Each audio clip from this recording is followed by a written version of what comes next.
What's up, guys? Welcome back to the channel and thank you for tuning in. Today we are installing a S&B Cold Air Intake on my 2021 Ram Cummins. And before you guys go into the comments and start hating and saying like, John, Cold Air Intakes don't do anything for you. John, all you're doing is paying $350 for sound.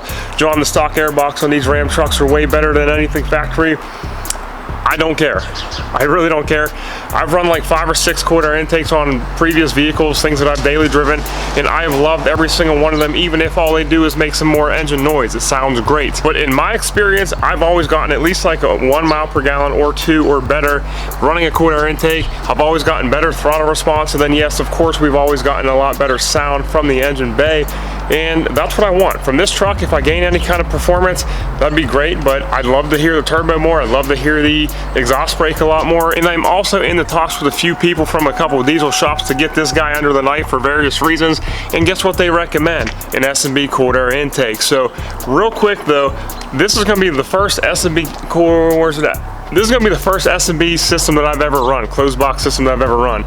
So far, all I've ever run before are the K&N open systems, and I've enjoyed them a lot. I've had really good luck with them, but a lot of my studies and tests, because I used to do a lot of tests on the Cold Air Intake system to see if they actually work, they typically bring in hotter air than the stock air box. Even though I got better fuel economy, a little bit better throttle response and stuff like that, they typically bring a little bit hotter air, and it makes sense because with an open box system, all you're doing is sucking all that hot engine bay air. I see where it could help a lot if all you're doing is drag racing and shutting the truck off or something like that, but for daily driving, the open box system really just sucks in the hot engine air that sits there while you're idling it at like a red light or something. So S&B's been coming up and up and up into the game because they make a closed box system that works very well with the trucks, and it's like an OEM system, but it does like direct and force a little bit more air into the turbo in this case, so hopefully giving us some better results. So I'm pretty happy with that. And then also got some more lights from last fit. So to be honest with you, I had a couple last fit bulbs malfunction on me, and the only reason why I bring this up is because to replace these bulbs right here, I actually have to take the intake out to get to them, because these are like my turn signal marker bulbs, and they have they're switchback lights, but so they're white all the time. Then when you put your turn signal on, they switch back amber. Well, my passenger side bulbs stopped switchbacking to amber, if that makes sense. So I easily reached out to Last Fit, and they sent me a new set of bulbs, no questions asked. Because the nice thing about Last Fit is you get a 1-year manufacturer guarantee, and they will send you lights. They'll send you lights if they malfunction. So it's very rare that happens. This is like the 5th vehicle I've run Last Fit lights on, but they sent me new bulbs, and so like now I could replace them because taking the intake out, putting a new one in. So either way, I'm bringing this up because if you do want some Last Fit LED lights, you can use code JOHN10 in like the shopping cart, and you'll get 10% off of your entire purchase. So all in all, it's time to get the system into the truck. Now the truck's sitting down there because like it's actually recommended to shut your truck off for like at least an hour before unplugging any sensors, so that way you don't have any like engine lights come on afterwards and plugging them too quickly. Well, this truck's been sitting for about 6 days, so I think we're in good shape. So I'm just gonna do the install right down there, get the Cold Air Intake in, and then of course we're gonna go for a drive to let you guys listen to how the truck sounds with the Cold Air Intake. Enjoy.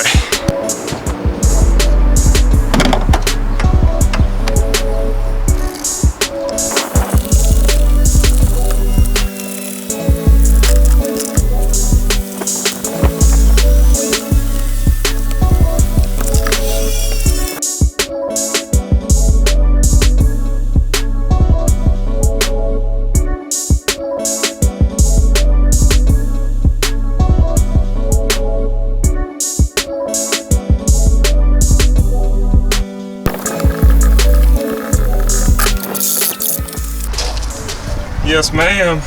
That's a turbo. Woo!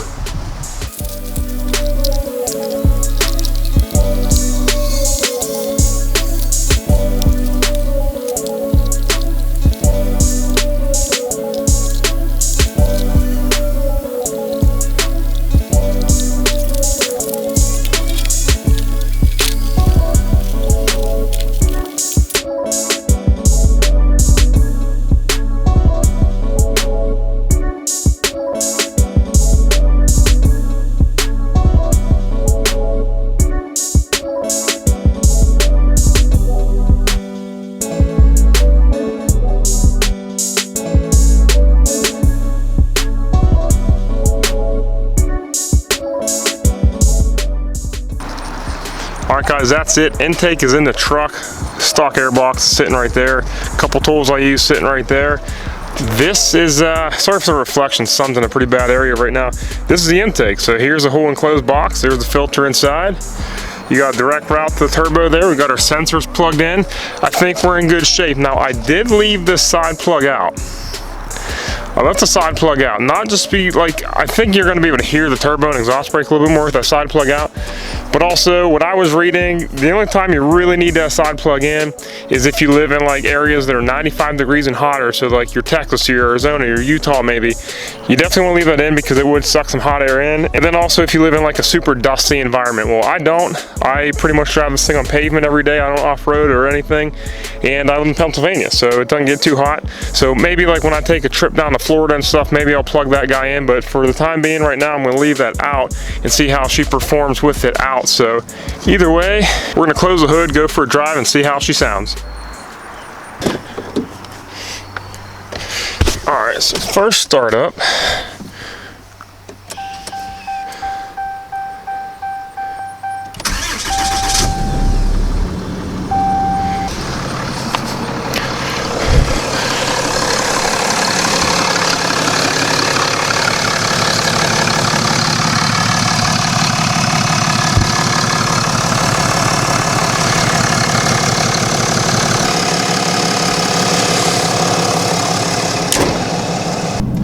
All right guys, I got the microphone pointed out so you could hear the truck, so I might be a little bit muffled, but just getting down to the bottom of my neighborhood, just kind of like, I don't even have a foot on the throttle, you could hear this thing lug a lot more.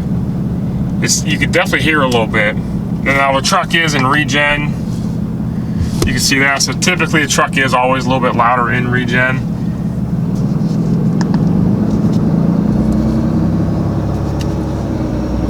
But I can hear the turbo just sitting in there, 3 pound of boost. Cruising up to the next stop sign.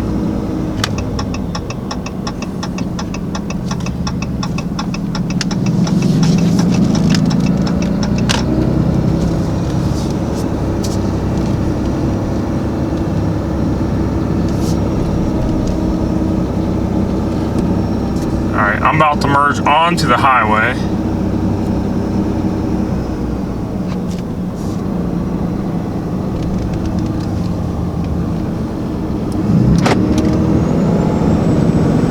Oh yeah, you could, that's way more noticeable.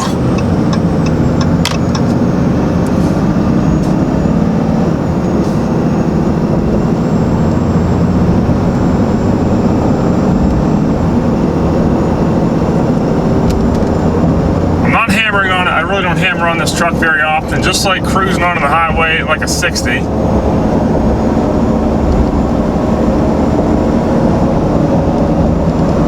You could hear the turbo a lot more. So if I paid $350 for some sound, I'm okay with that.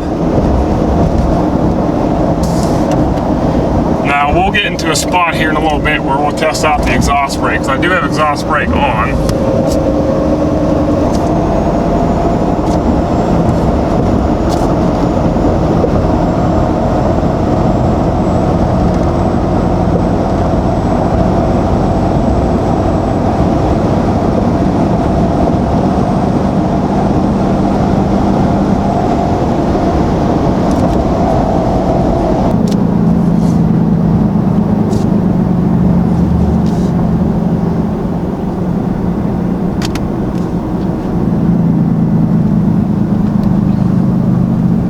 Yes, ma'am, that is definitely more audible.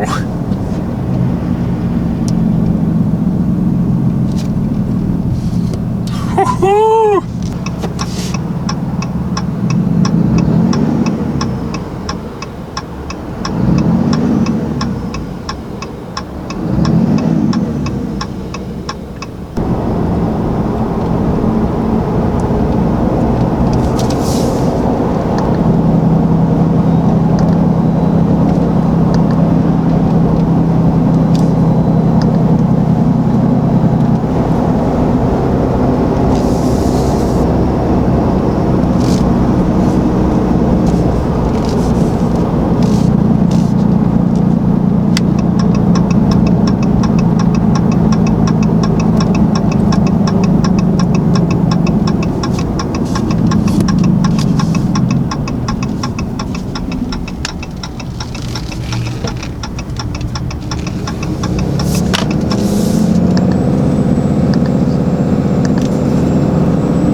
Alright guys, I hope you could hear the difference in sound that this truck makes now versus what it used to make. So the turbo noise is definitely much louder, it sounds really good, but what surprises me is how heavy and hot the exhaust brake hits. Man, does that sound good. I hope you could hear that in the audio. I'll be honest, I don't have any, I can't really feel a difference in throttle response yet, but like I said, I haven't driven this thing in over a week, so it might take me a while. Let me drive this thing for a while, you know, 100% come back and do a nice review on the intake, on fuel mileage, throttle response, and so on and so forth.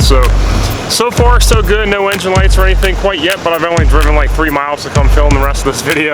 So like I said, that'll all come in my review in the next couple months. Installation wise, it did take me a little bit longer than I thought it was going to take. I tried to take some shortcuts and I did not take the scoop off at first, but that engine bay is so tight in there with all that fun EGR stuff and whatnot that you have to follow the steps and take the scoop off to get the box in. There's no wiggle room in that engine bay whatsoever. So it did take me a little longer than I thought it was going to. It definitely is a lot harder to install than like the K&N open box. I think just because there is a lot more bigger and bulky components. But overall, I think this kit's going to do me a lot better in the long run than what a K&N will do. So, like I said, that's all I got. I'm going to drive this thing around for a couple months, let you know how it is. Like the video if you haven't already. Subscribe, join the family, join the Cummins build, and I will see you guys next week. Peace.